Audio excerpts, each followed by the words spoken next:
In this video, we are going to discuss about the cavity of the larynx. So first, we will discuss the extent of the cavity of the larynx. So that we will have a diagram of the posterior aspect of the cartilage forming the larynx. So this is the epiglottis, and you have here the thyroid cartilage.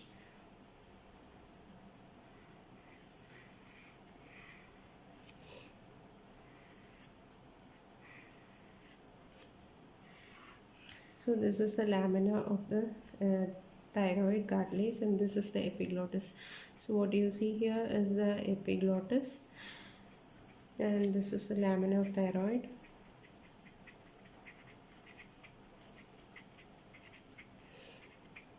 And there is a cricoid cartilage which articulates with the inferior corner of the thyroid.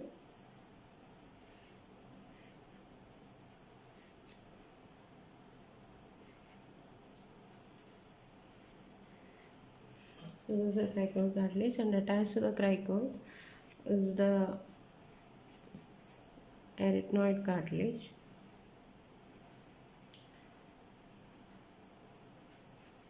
So this is the cricoid cartilage, and this is the arytenoid cartilage. So we will discuss about the inlet of the larynx first. So the inlet of the larynx is having certain boundaries. We look at it one by one. So between the arytenoid cartilage we have the interarytenoid fold. So between the arytenoid cartilage we have the interarytenoid fold. So this is the interarytenoid fold.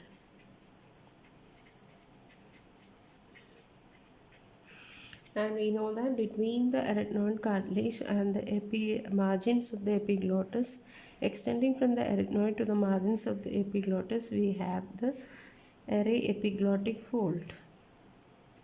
So this is array epiglottic fold.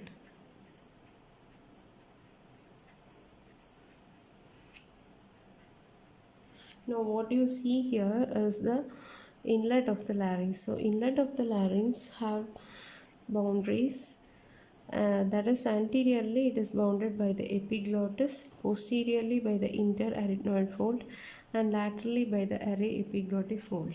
And this inlet of the larynx, it is facing backwards and upwards, and it extends upwards into the, and it opens upwards into the laryngopharynx.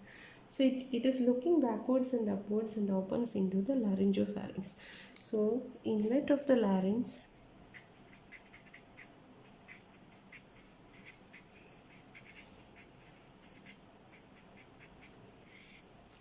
so inlet of the larynx is having certain boundaries. That is, it has got an anterior boundary, it has got a posterior boundary, and it has got a lateral boundary. So look at the diagram and you can see the boundaries. Anteriorly it is bounded by epiglottis. So epiglottis anteriorly. Posteriorly the interarytenoid fold. Interarytenoid fold. A fold of mucous membrane between the arytenoid. Now laterally you have the array epiglottic fold on both sides. Array epiglottic fold. It opens into the laryngopharynx. This cavity opens into the laryngopharynx and it is facing upwards and backwards. So that is the beginning of the cavity of the larynx. Now what is the extent of the cavity of the larynx? It extends till the lower border of cricoid. So it is starting from the inlet of the larynx and ends till the lower border. So this is the extent of the cavity of the larynx. It extends from the inlet to lower border of cricoid cartilage. That is the extent of cavity.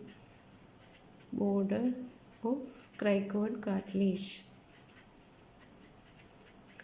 So that is the extent of cavity. of larynx. Now you will see in detail the cavity of the larynx. For that we will draw the diagram of the coronal section of the larynx first. So what you see here is the hyoid bone. So this is lamina of thyroid cartilage. Now this is the cricoid cartilage, and the lower border of cricoid is the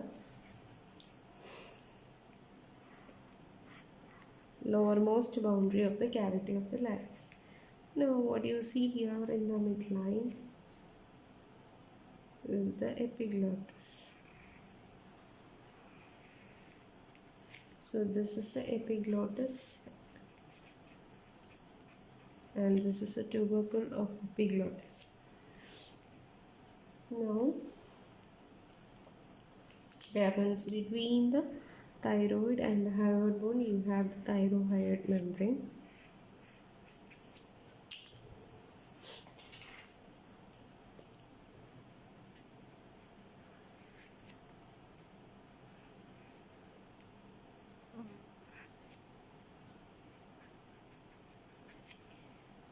You have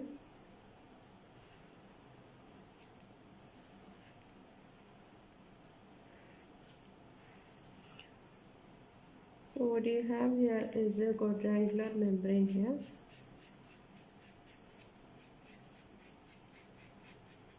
So now we look at the cavity in detail.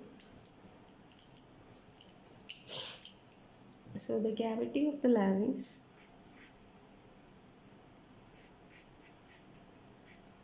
is having two folds of mucous membrane. It has got an upper fold of mucous membrane, and it has got a lower fold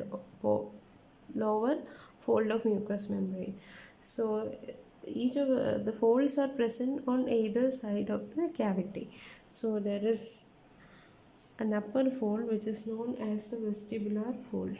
So we will draw it.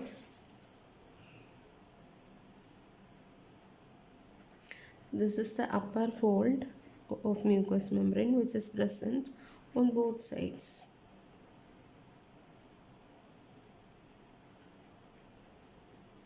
So this upper fold is known as the vestibular fold.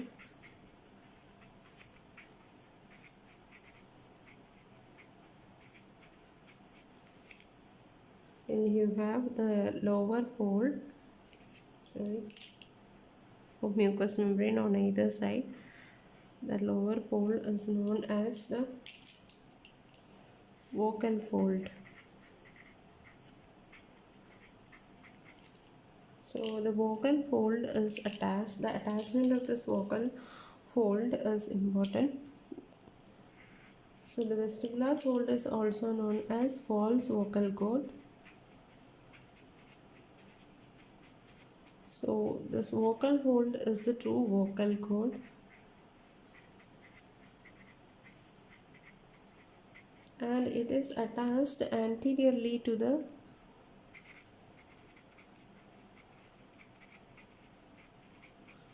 midline of ankle of thyroid cartilage.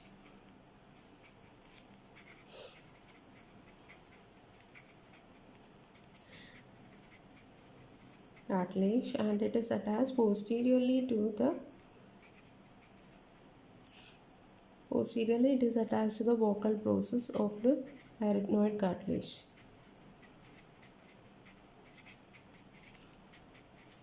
Process of arytenoid cartilage.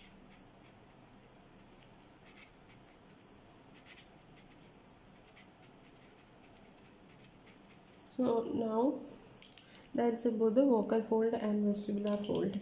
So in between the vestibular fold you have an area.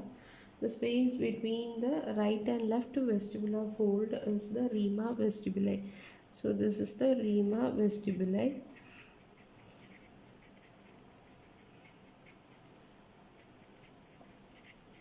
And the space between the right and left vocal folds or the right and left vocal cord is known as the rima glottis. Rima glottis.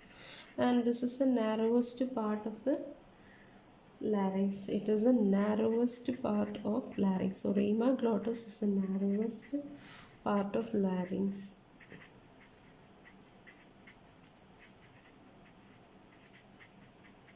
It is longer in males, that is 23 millimeter in males and 17 millimeter in females.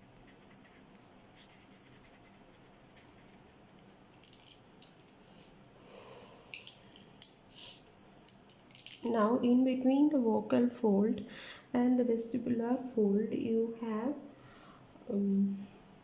a space which is known as the ventricle of the larynx or the sinus. So the space between these two, that is the vocal fold and the vestibular fold, is known as, the space is known as the sinus or ventricle of larynx.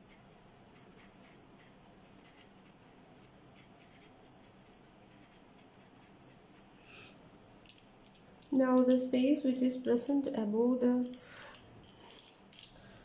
vestibular fold, that is known as the vestibule of the larynx. Vestibule of larynx, which is located above the vestibular fold. Vestibule of larynx. The part below the vocal folds is known as the infraglottic part. So this part, so it is continuing downwards. This is the cavity. So the part present below this is known as, below the vocal fold is known as infraglottic part.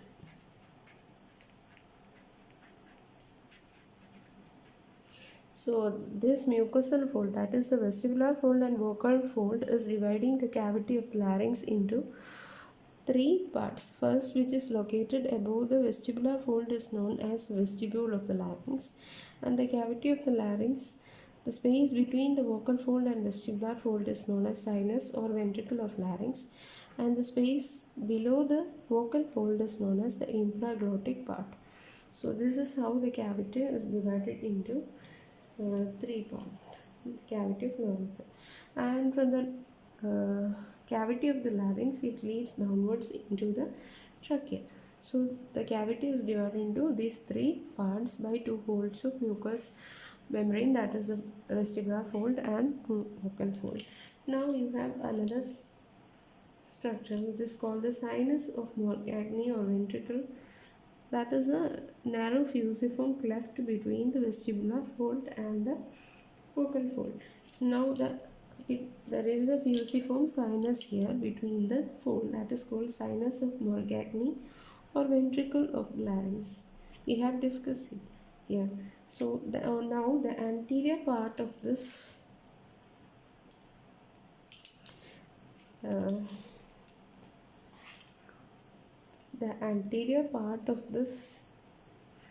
sinus is prolonged upwards as a diverticulum between the vestibular fold and lamina of thyroid. So this is the lamina of thyroid cartilage. This is the vestibular fold. So this sinus is prolonged anteriorly between the vestibular fold and lamina of thyroid cartilage.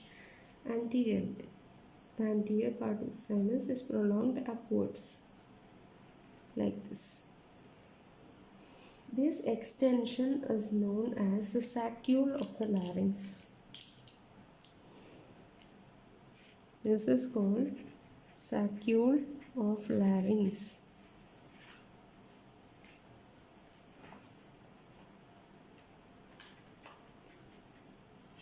So this saccule contains mucous glands which help to lubricate the vocal cords.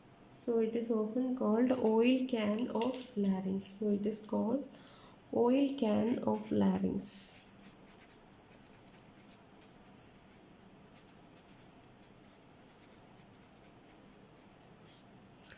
So that's all about the cavity of the larynx. Thank you for watching this video. To see more videos on the channel, please subscribe the channel. Thank you.